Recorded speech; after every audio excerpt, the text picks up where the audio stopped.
সুপ্রভাত বন্ধুরা। আজ ব্লগটা একটু অন্যরকম হবে। তোমাদেরকে আমি বলেছিলাম যে কিছু কারণের জন্য আমি ব্লগ দিতে পারিনি কদিন। আজ সেগুলোই বলবো কেন দিতে পারিনি। সেই সময় সিচুয়েশনটা এমনই হয়ে গিয়েছিল যে ব্লগ করার মতো মানসিকতাই ছিল না।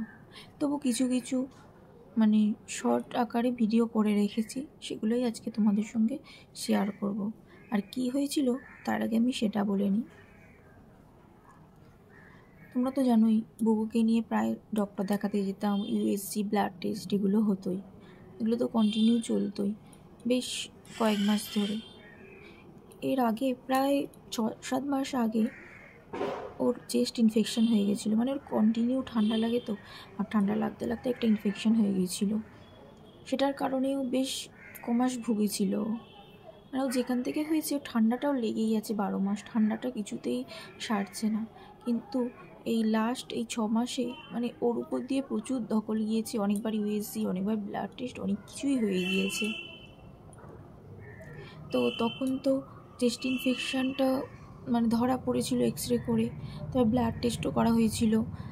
ব্লাড টেস্টে তখন ব্লাড ইনফেকশানও বেরিয়ে গিয়েছিল, আর পেটে ইউএসজি করাতে ফ্লুইড দেখা গিয়েছিল। তো ডক্টর তার ওষুধ দিয়েছিলেন ফ্লুইডের জন্য, বললেন যে ওটা কোনো ভয়ের কারণ নেই, আর ব্লাড ইনফেকশান আর চেস্টের জন্য ওষুধ খেয়ে ওটা ঠিক হয়ে গিয়েছিল। আর পেটে কি হতো, ফ্লুইডটা এই কারণে ইউএসজিটা তখন করা হয়েছিল। চেস্টের তো ঠান্ডা লেগে ওটা বোঝাই গিয়েছিলো পুরো ইনফেকশান কিছু একটা হয়ে গিয়েছে, যার জন্য বাধ্য হয়ে করা হয়েছিল। আর ইউএসজিটা এই কারণেই করা, কারণ ও তার 2-1 মাস আগে থেকে কন্টিনিউ বলতো পেটে ব্যথা করছে। পেটে ব্যথার ওষুধ খাওয়ালেও পেট ব্যথা কমতো না, এরকম কন্টিনিউ বলতেই থাকতো। আর গ্যাসের পেট ব্যথা দেখো একরকম, আর অন্যরকম পেট ব্যথা যেগুলো হয় কোনো রোগের কারণে, সেগুলো কিন্তু পুরো অন্যরকমই হয়। তো ওর কন্টিনিউ পেট ব্যথা করছিল, আর আমি দেখেছি ওর গ্যাস হলে পেটটা ফুলে থাকে, তাহলে আমি বুঝতে পারি যে ওটা গ্যাসের ব্যথা। তো সেই সময় যার জন্য বাধ্য হয়ে টেস্ট করার পর ফ্লুইডটা বেরিয়েছিল। তো ভগবানের ইচ্ছায় সেই সময় ভালো হয়ে গিয়েছিল ওষুধ খেয়ে। ঠিক তার 3 মাস পর, একদম পুরো 3 মাস, তারপর থেকে আবারও কন্টিনিউ বলতে থাকছে যে আমার পেটে ব্যথা করছে। আর পেটে ব্যথাটা ওর কন্টিনিউ হয় না, হয় আবার সেরে যায়। তো এইভাবে কন্টিনিউ বলতে থাকতো। বিশেষ করে খাওয়ার পরও বেশি ব্যথা করতো, রাতে ঘুমানোর সময়, দিনেও অনেক সময়। আর যখনই পেট ব্যথাটা করতো শুয়ে পড়তো, তখন আর বসে থাকতে পারতো না, আর শরীরটাও আস্তে আস্তে ভীষণ দুর্বল হয়ে যাচ্ছিল। তারপর আন্টি তো তখন পড়াতে আসতো, ও আন্টির কাছে বসেই থাকতে পারতো না, এমনই ওর শরীরের অবস্থা হয়ে যাচ্ছিল দিনের পর দিন। তো কন্টিনিউ ডক্টর দেখাতেই থাকি। তো ডক্টররা শুধু একটাই কথা বলে, গ্যাসের জন্য হচ্ছে ঠিক হয়ে যাবে। তো মায়ের মন তোমরা তো বুঝতেই পারছো। আর জানি না, ভগবান আমার মধ্যে একটা অন্যরকম শক্তি দিয়েছে যে আমার কোনো বড় রোগ হলে না আমি আগে থেকে বুঝে যাই, সেটা আমার নিজের ক্ষেত্রে হোক আর বাচ্চার ক্ষেত্রে হোক। এর আগে আমারও এরকম একটা ঘটনা আছে, সেটা তোমাদের সঙ্গে অন্য কোনো ব্লগে আমি শেয়ার করব। আজ বুকুরটাই বলছি। তো এবার যেহেতু আমি মা, তো আমি তো বুঝতেই পারি, মন তো আমার মানছে না কিছুতেই যে ছেলে এইভাবে কন্টিনিউ পেট ব্যথা করছে, পেটে ব্যথার ওষুধ খাওয়াচ্ছি তাও কমছে না। তো লাস্ট বাপের বাড়ি গিয়ে ওখানে একটা ডক্টরকে দেখানোর পর উনি বলেন, 3 দিনের ওষুধ দেন, যে এই ওষুধগুলো খাওয়ার পরে যদি না কমে তখন ইউএসজি করাতে। ভালো, আর কিছু ব্লাড টেস্টও দিয়েছিল, ব্যথা রিলেটেডই সমস্ত টেস্টগুলো ছিল। তো রীতিমতো আমরা টেস্টগুলো করিয়ে নিই, আমাদের এখান থেকেই করিয়ে নিই। এখানে সবথেকে বড় মেদিনীপুর, তোমরা জানো, তমলুক অরো, তো ওখান থেকেই করানো হয়। তো রীতিমতো টেস্ট করি। আর যখন আমি টেস্ট করতে ঢুকি, যে ডক্টর টেস্ট করছিলেন উনি বললেন যে ওর বাউল লুপ দেখা গিয়েছে পেটে। তো আমাকে সান্ত্বনা দেওয়ার জন্য বললো, চিন্তার কোনো কারণ নেই, ওষুধ দিলে কমে যাবে। এবার যতই হোক মা তো তোমরা বুঝতেই পারছো যে মায়ের মন কিছুতেই মানতে চায় না কোনো কিছুই, সেটা ছোট হোক আর বড় হোক। আর যেহেতু ছেলেটা চোখের সামনে কষ্ট পাচ্ছে, আমি দেখতেও পাচ্ছি না, সবাইকে বলছি যে কি করা যায় কি করা যায়। সবাই আমার মতোই একই মত, দেখাবো যখন ভালো জায়গায় দেখাবো। তো ওটা যখন টেস্টের রিপোর্ট বেরিয়ে গেল তখন আমরা আর দেরি করিনি, সোজা আমরা কলকাতা অ্যাপোলো হসপিটালে চলে গিয়েছিলাম, যেহেতু এখন দূরে যাওয়াও সম্ভব নয়। আর আমাদের এখানে আশেপাশে আর কোথাও দেখায়নি, আমি আর কাউকে ভরসা করতে পারছিলাম না। তো অ্যাপোলোতে গিয়ে ডক্টরকে ফার্স্ট টাইম দেখাই, সমস্ত রিপোর্ট নিয়েই যাই। তো ওখানে রিপোর্ট করতে বলা হয়েছিল, কিন্তু আমরা করিনি। আমরা বললাম যে যেহেতু আমরা অনেক দূরে থাকি, এখানে বারবার তো যাতায়াত করা সম্ভব নয়, আর এখানে টেস্ট করতে গেলে বাচ্চা তো আরও মিনিমাম 2-3 বার আমাকে নিয়ে যেতেই হবে।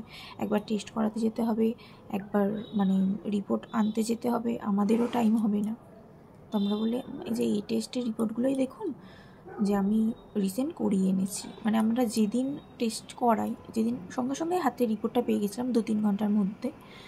তো তার ঠিক একদিন পর কলকাতায় গিয়েছিলাম, মানে অ্যাপোলোতে গিয়েছিলাম। তো ওখানে ডক্টর দেখানোর পর ওষুধ দিলেন। উনি 2 সপ্তাহ ওষুধ দেওয়ার পর আবার একবার রিভিউর জন্য মানে যেতে বলেছিলেন। তো গেলাম, মানে ওষুধ কিনে খাওয়ালাম, কিন্তু কিছুতেই পেটে ব্যথাটা কমলোই না। কন্টিনিউ তাও বলতে থাকছে পেটে ব্যথা করছে। হ্যাঁ, তবে সেই সময় মানে ওর পেটে এমন হয়ে গেছিলো, মানে পেটটা সবসময় ফুলে থাকতো কন্টিনিউ, খাক বা না খাক। আর যার জন্য তখন খেতেও পারতো না। এই যে পেটে ব্যথাটার কারণে বায়োল রোগটা যে ধরা পড়েছিল, তার কারণে খেতেও পারতো না। মানে কিছু খেলেই ওর বমি হতো, গা গোলাতো, মানে এরকম একটা হতো। আর জ্বর, যেটা আমি বলা হয়নি, যে চেস্ট ইনফেকশানের 6 মাস আগে যেটা হয়েছিল, কন্টিনিউ জ্বর আসতো, থামতো না, মানে ওষুধ খাওয়ালেও জ্বর সারতো না। তারপর ইনফেকশানটা সারার পর জ্বরটা সেরে গিয়েছিল। আবার ঠিক বললাম না 3 মাস পর আবার পেটে ব্যথাটা করছে, ওই টাইমেও সেম হয়েছে, জ্বর আসছে কিন্তু জ্বর কমছে না। আবার ওষুধ খেলে 2-3 দিন কমে যাচ্ছে, তারপরে আবার হচ্ছে। মানে যখনই দেখছি ওর ইনফেকশান আসছে, জ্বরটা এমনভাবেই চলছে, মানে সহজে কমছে না। তো আমি ওষুধ রীতিমতো ডক্টর দেখিয়ে খাওয়ালাম, 2 সপ্তাহ গেল, কমলো না দেখে আবার ডক্টরের কাছে গেলাম। তো ডক্টরের কাছে যাওয়ার পর আবার ডক্টর ওষুধ দিলেন 2 সপ্তাহের জন্য, আর বললেন একবার ওই ইউএসজি আর ব্লাড টেস্টগুলো আবার করিয়ে নিতে। তখন আমি বললাম ডক্টরকে যে দেখুন আমরা তো করিয়েই এসছি একই টেস্ট। বলছে তাহলে ঠিকই আছে, আর বাচ্চা তো, ওদের তো বারবার টেস্ট করানো উচিত না। যার জন্য উনি কী করলেন, আবারও মানে 2 সপ্তাহের জন্য ওষুধ দিলেন, আবার একবার রিভিউর জন্য ডাকলেন। আবার 2 সপ্তাহ ওষুধ খাওয়ালাম, আর ওষুধ কিছু কিছু চেঞ্জ করে দিয়েছি, তাতেও কমছে না। বাধ্য হয়ে আমরা এখানে তমলুকে আবার একটা ডক্টর দেখাই। সেখানে যেতে উনি আবার নতুন করে তো প্রসেস শুরু করছেন, পেটে ব্যথার ওষুধ দিচ্ছেন, যে ওষুধ অলরেডি আগে পড়ে গিয়েছে, কিন্তু সারেনি। সেই একই জিনিস করলেন আবার, তাও কমলো না। সে যাই হোক, তারপর আমি আর কাউকে ভরসা করতে পারলাম না। অ্যাপোলো হসপিটালে যে ডক্টর বলেছিলেন ওই টেস্টগুলো আবার আমি করিয়ে নিলাম। তখন আবারও দেখলাম যে ওই একই মানে বায়োল রোগ রয়েছে, মানে কোনো রকম সুরাহা হয়নি। তখন আমি কি করলাম, আবার বারাসাতে চলে গেলাম। যে ডক্টর একদম প্রথম রিপোর্ট দিয়েছিলেন তার কাছে আমি আবার দেখালাম। এবার তিনি তো সমস্ত কথা শুনলেন, শোনার পর তিনিও একটু টেনশন করলেন, যে ওষুধ দিচ্ছি, ওষুধ দিয়ে তো সেরে যাওয়ার কথা, তাও কমছে না, বলে এটা তো একটা চিন্তার বিষয়। তখন তিনি কি করলেন, কিছু ওষুধ দিলেন ওই সময়, আর সঙ্গে সাজেস্ট করলেন কোনো একটা গ্যাস্ট্রোলজিস্টকে দেখাতে। তো গ্যাস্ট্রোলজিস্ট কোথায় বললেন যে হয় পিজিতে আছে, না হলে বাইরে, তো হায়দ্রাবাদে তো রয়েছেই, হায়দ্রাবাদ তো বিখ্যাত। তো আমরা ওখান থেকে রীতিমতো ওষুধ খাওয়ালাম, তাও দেখছি কমছে না। আর হ্যাঁ, সেই সময় কি হয়েছিল, জ্বর এসছে। যখন আমরা বারাসাতে গেলাম আবার, ওই সময় জ্বর এসছে, প্রচণ্ড জ্বর। তো ডক্টর ওই সময় ওষুধ দিয়েছিলেন, খাওয়ালাম। ক্যালপল, বাচ্চাদের তো তোমরা জানোই, ক্যালপল মানে 250টা খাওয়াই, তো খাইয়েছি, কিন্তু জ্বর কিছুতেই কমছে না। 102, 2.5 এরকম, মানে জ্বর কাছাকাছি উঠে যাচ্ছিল, মানে 3-এর কাছাকাছি। 3টা আমি পুরোপুরি দেখিনি, কারণ অনেক সময় তো মানে চেক করতেও দিচ্ছিল না, তাই সঠিকভাবে বুঝতেও পারিনি অনেক সময়। তাপমাত্রা দেখে কিছুটা ধারণা হয়েছিল, কারণ যখন যখন মেপেছি একটু বোঝা গেছে যে 102-এর উপরে জ্বর ছিল ওর। জ্বর কমছে না, তো ডক্টরের কাছে ফের গেলাম পরের দিন। তখন কি করলেন ডক্টর, ওকে সরাসরি বললেন ভর্তি করে দিতে। তো ওকে নার্সিংহোমে ভর্তি করে, মানে ডক্টরের নিজেরই নার্সিংহোম বাড়িতে, তো ওই নার্সিংহোমেই ভর্তি করে দিলাম। আর যেহেতু উনি গ্যাস্ট্রোলজিস্টকে দেখাতে বলেছিলেন, আমাদের মাথায় একটা চলছিল যে ভাবলাম পিজিতে যাওয়া মানে পিজি ট্রিটমেন্ট খুব ভালো হয়, সেটা নিঃসন্দেহ বলা যায়, কিন্তু কি হবে সরকারি জায়গা তো একটু টাইম লেগে যাবে। আর যেহেতু ওর মানে কষ্টটা অনেক দিন ধরেই হচ্ছে, আমরা থেমে থাকলাম না, আমরা ঠিক করে নিলাম ওকে নিয়ে সোজা হায়দ্রাবাদেই চলে যাব।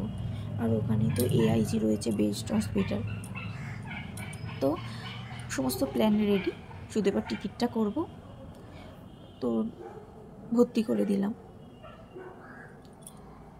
তো এবার কিছু হসপিটালের মানে ভিডিও রয়েছে, তোমাদেরকে আগে সেগুলো তুলে দিচ্ছি, তোমরা দেখে নাও, তারপর আমি তোমাদের সঙ্গে কথা বলছি।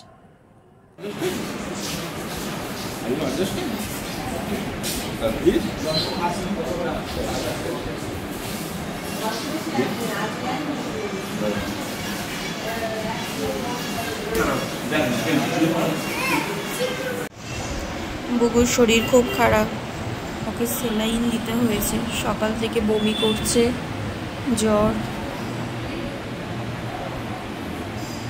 তোমরা ওকে আশীর্বাদ করো যেন তাড়াতাড়ি সুস্থ হয়ে ওঠে, তোমাদের কাছে অনুরোধ রইল। প্লিজ ভগবানের কাছে তোমরা প্রার্থনা করো যেন বুকু তাড়াতাড়ি ভালো হয়ে যায়। আমি আর কিছু চাই না তোমাদের কাছে, শুধু এইটুকুই চাই।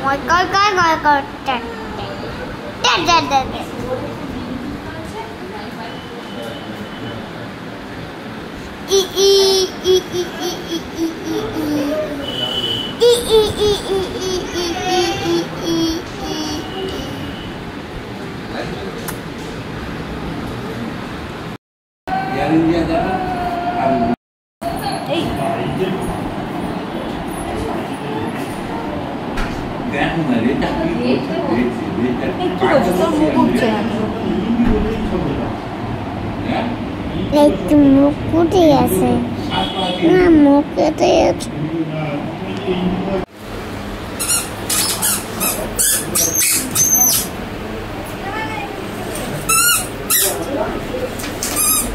আস্তে